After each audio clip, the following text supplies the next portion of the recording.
All right. So massive news within the Montreal Canadiens. You're already smiling. Oh my God. I am grinning. What ear to happened? I ear. haven't heard anything. What happened, Bruno? Oh, the Montreal Canadiens. They were just in the Stanley Cup final 4.5 months ago, but massive news dropped this weekend. The Montreal Canadiens fired general manager Marc Bergevin, assistant GM Trevor Timmins, and senior vice president of public affairs and communications Paul Wilson. One day before this news, assistant GM Scott Mellanby resigned after he was told reportedly by Habs owner Jeff Molson that he was out of the running for the general manager job or just an elevated role in the organization. So when Mellanby found out he wasn't in the running, he said, you know what, screw it, I'm out of here. So the entire front office essentially is gone at this point. Yeah. Like I said, 4.5 months removed from playing the Tampa Bay Lightning in the Stanley Cup final. The Montreal Canadiens right now, Lepore, they are 6-15-2 through their first 23 games. They sit 30th in the NHL standings in terms of points percentage. It is a complete disaster.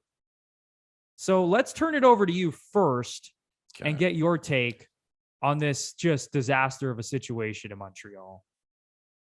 To me, the whole thing with Bergevin is that it's not even a story. Like this guy getting fired. This guy was let off the hook the last 2 years because there wasn't a full season.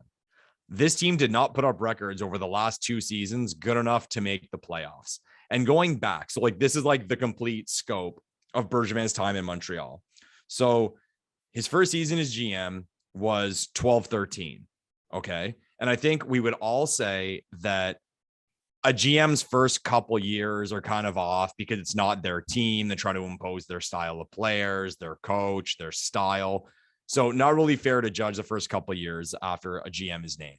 But let's fast forward. So like I said, 12-13 was his first year. 16-17, the Montreal Canadiens have a great regular season, finish top of the division, but lose in the first round to the New York Rangers. I believe it was in 6. So it's pretty disappointing playoff run for the pretty disappointing showing for Montreal in the playoffs that year.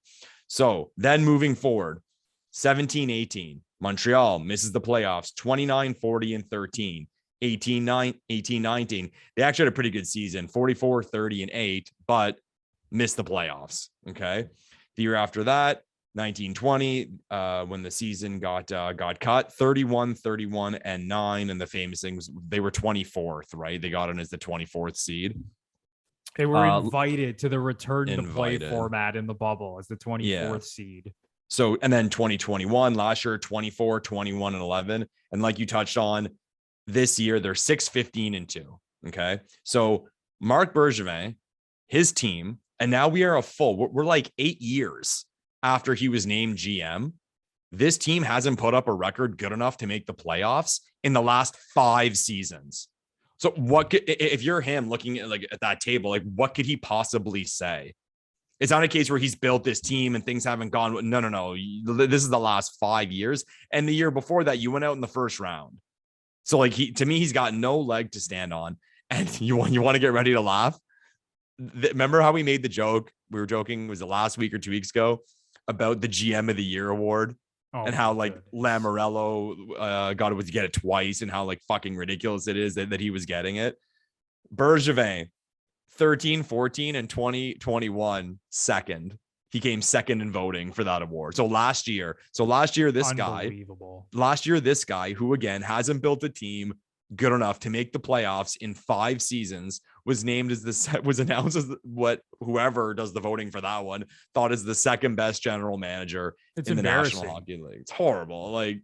It's embarrassing. You said it, Lepore. This team has not made the playoffs in an 82 game season, in a full 82 game season since 2016, 2017. Yeah. I couldn't have said it any better myself. What leg does he have to stand on? That they had a magical run to the Stanley Cup final last year. Yeah. But what has your team done the last 5 years? They've been bad. I'll throw in, and you've had Carey Price. And Shea Weber. Yeah. But I mean, Price in the way, like, this guy came into this role. I have a goalie. Yeah, you have he had, who's widely considered the best goalie in the NHL. Yeah, and even to do with like if someone pointed to the playoff run last year, it's like, well, it was because of your goalie. Like, let's call a spade, right? So, anyways, I don't even think it's really a talking point. I think Montreal Canadiens fans should be ecstatic right now. I don't think he's done I don't think he did a good job. I really don't. I think the Anderson deal is a shit deal. As much as he's a decent player, he gave him too much term. To me, the Jake Allen deal didn't make sense. I'm sorry. Like the whole thing was like, oh, like you're reinforcing a strength on the team, and then you're taking ease off of Carey Price. But the fact of the matter is now you've too much spent on goaltending. And if at the end of the day, you want Price to play, you want Price to be the man. So like, I'll even say it in the playoffs last year against Tampa Bay, could the Montreal Canadiens not have used, say, another good player that they could have got with the money they gave Jake Allen? So I understand why they did it, but like, I didn't think it was a good move. I mean, the Toffoli deal was a good signing, but if I'm a Montreal fan, like I said, I'm happy because it's been 5 years of a team not good enough to make the playoffs in a full season. And this guy got let off the hook. Like, we'll even say it, Bruno. Like, let's say it to make fun of ourselves. If the Leafs close out Montreal last year, he's immediately fired. What do you think? I was going to say, so like Galchenyuk, instead of firing it across the blue line in game 5, throws it on net. It goes off a Montreal player and in, right? Montreal is out in 5 after losing to a Leafs team that didn't have John Tavares. Is Bergevin gone? He's done. I think he's done. I think he bought himself the first, whatever it's been, 23 games for the Habs. Yeah. He bought himself a quarter of the season for the simple fact that he made it to the Stanley Cup final last year. Yeah. I think it's really as simple as that, because there's no way, I don't think at least, that they would have brought him back if they go out in the first round to a Leafs team that was without John Tavares for all but 2.5 minutes of ice time in that first game. So I think Marc Bergevin, I mean, what else can you say? He hasn't been good. He hasn't built a team that can sustain any sort of success. And even going back to, some of the other moves he made, you mentioned Tyler Toffoli. So last year, Tyler Toffoli, he had 28 goals in 56 games. Yeah. So he essentially scored at like a 40-goal clip. This year, Tyler Toffoli, he's back to career Tyler Toffoli. He's got 5 goals in 23 games. He's scoring at an 18-goal pace.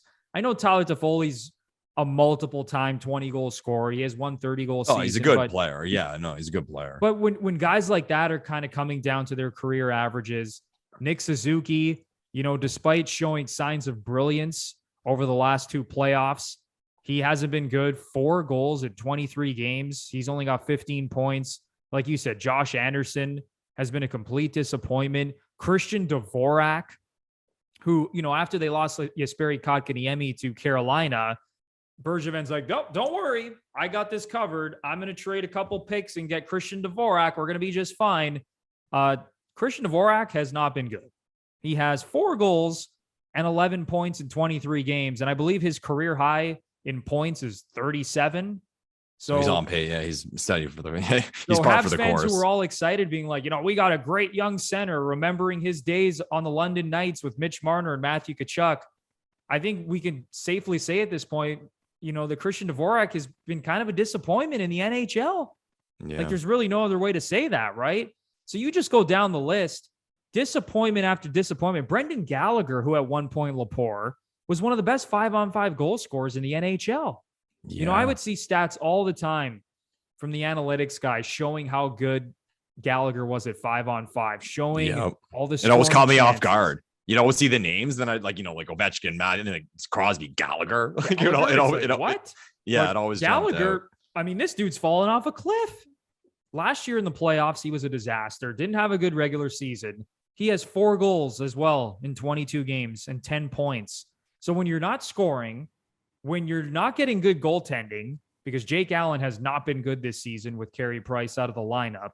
Obviously, there's been no Shea Weber, no Joel Edmondson. And then Jeff Petrie, who we've talked about before, who emerged as a member of the Habs as one of the better defensemen in the league. Lepore, he's got 2 points in 23 games. That one to me is like blasphemous. Like, I don't understand that one at all. Like, of all the other ones, I think it's just more guys coming down to reality. But with Petrie, it's like, I'm confused. Like I'm genuinely confused with what's going on there. That's bizarre because with all the ice time he gets, he plays in, he plays on the power play. He plays in like any situation, really. I mean, he's a really solid all around defenseman. And for him to not have a goal and have 2 points in 23 games, it's a stone disaster. You mentioned Gallagher. So what was the deal Gallagher got? Was it like I think 6 years it was a 6-year deal. Here, let me like $5.5 million or something. It's like we're just like going over deals. I think it was like 6 years. Let me see here. Lepore, looking at their cap sheet. So Brendan Gallagher, he signed a 6-year, $39 million extension. So that's 5.5. Yeah. 6.5. Sorry, 6.5. My bad. 6.5 a year. And Lepore, he's on the books. This is the first year of his extension. I know. Yeah. Way to go. Oh Mark. my goodness. He's on the books until 26, 27.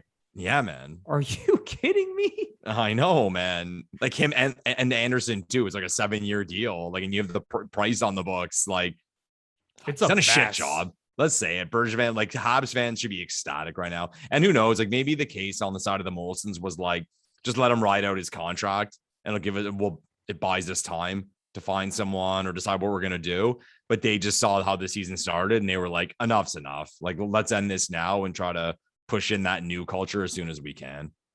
Yeah, I think we can both agree it was the right call. It was the right time. The results speak for themselves.